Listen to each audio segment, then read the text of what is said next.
So once you have your slip knot, you can then begin to do your chain. So you have it in your hands. There are other videos on how to hold your yarn into your hand. This is just a refresher for the people that don't remember how to chain.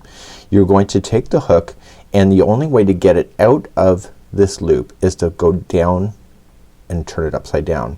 So you have to get in the motion of rotating the hook as you're going.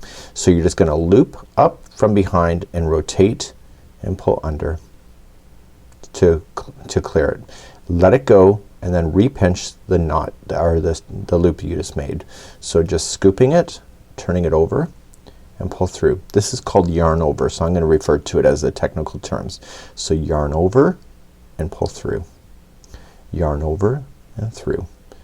Yarn over and through.